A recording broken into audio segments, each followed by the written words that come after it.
ये औकात कहा, मुझे तो बस नाप लेना है, थोड़ा सा मेरी तरफ मुड़िए तो। यह कहानी है बदमाश दर्जी की। वह बहुत अच्छे सूट सिलता था। सारे शहर की लड़कियां उसके पास ही सूट सिलवाने के लिए आती थी, लेकिन उसकी हरकतें बिल्कुल भी अच्छी नहीं थी। वह इधर उधर लड़कियों को छेड़ता रहता था, लेकिन वो सब उसे इग्नोर कर देती थी और उसे लापरवाही दिखाती रहती थी। वह अपनी हरकतों से कभी बाज नहीं आता। जो भी लड़की आती उसका माप लेने के बहाने उसको इधर उधर छेड़ने लग जाता था। प्रीति और रिया दोनों ही बहुत ही मॉडर्न स्वभाव की लड़कियां थी। वह अपने सूट सिलवाने हमेशा मास्टर जी के पास ही आती थी। वह मास्टर उनकी फिटनेस को देखकर कहता, क्या फिटनेस है, वाह मेरे तो वारे न्यारे हो जाते हैं। वह अपने घर के काम भी अच्छे से करती थी और वहीं उनकी जेठानी बहुत ही सीधी और घर के कामों में लिप्त रहने वाली थी। वह अपनी सासू माँ की खूब सेवा करती और अपने घर के कामों में बहुत अच्छा ध्यान लगाती थी। जबकि प्रीति और रिया दोनों ही मॉडर्न थी और हर रोज नए नए सूट सिलवाती थी। उसकी सास बोलती है, अरे रिया तुमने तो बहुत अच्छा सूट सिलवाया है, ये सूट कहाँ से सिलवाती हो, मास्टर जी के पास से सिलवाती हो क्या? हाँ माँ जी, वहीं से हमने सूटों का माप दिया था और हमारे सूट बन गए हैं।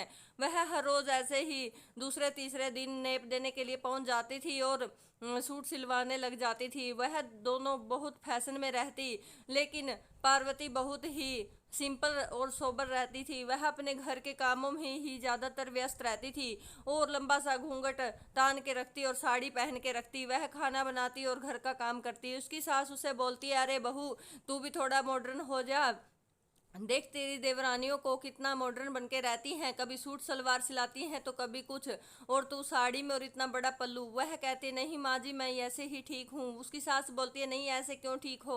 वह अपने बेटे को बोलती है कि इसे ले जा और इसे कुछ सूट के कपड़ा दिलवा के दर्जी के यहाँ छोड़ जाना। वह उसे सूट दिलवा के मास्टर जी की दुकान के बाहर छोड़ जाता है। वह मास्टर उसका नाप लेने के लिए आता है, लेकिन अपनी हरकतों से बाज नहीं आता। वह उसे इधर उधर छेड़ने लग जाता है और पार्वती को समझते देर नहीं लगती है कि उसके इरादे ठीक नहीं है और वह उससे नहीं छेड़ रहा है। वह उसे धमकाती है और उसके थप्पड़ भी जड़ देती है।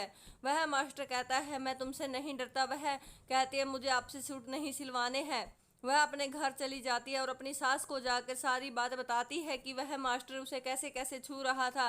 वह मास्टर बिल्कुल भी अच्छा नहीं है, मुझे उससे कोई सूट नहीं सिलवाना। वह अपनी दोनों बहुओं को भी वहां पर बुलाती है और रिया और प्रिया से बोलती है कि तुम्हारे साथ भी वह मास्टर ऐसी हरकत करता है क्या? उन्हें अब समझ में आया था कि उसकी हरकतें अच्छी नहीं थी और वह उसे इग्नोर करके उसे बढ़ावा दे रही थी। वह कहती है, हाँ माँ जी, वह हमारे साथ भी ऐसा ही करता था और हमने उसे इग्नोर कर दिया।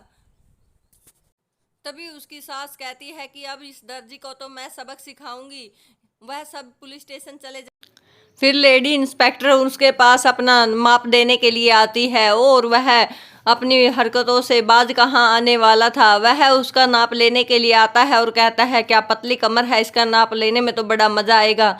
और वह उसके साथ ऐसी ही हरकतें करता है। तभी वह उसको एक थप्पड़ लगा देती है और कहती है, अब मैं बताऊंगी तुझे कैसे लड़कियों को छेड़ा जाता है। वह कहता है, क्या मैं तुमसे डरता हूँ और तुम हो कौन? तुम जानते नहीं कि मैं कौन हूँ और तुमने किससे पंगा ले लिया है। वह कहता है, अरे तुम बहुत देखी हैं तुम्हारे जैसी, जाओ यहाँ से। वह उसको हथकड़ी लगा देती है और अपने साथ थाने में पकड़ कर ले जाती है। ऐसे बदमाश दर्जी को सजा हो जाती है और वह अपनी हरकतों से ऐसे ही पछतावा करता रहता है और सारी उम्र जेल में बिताता है।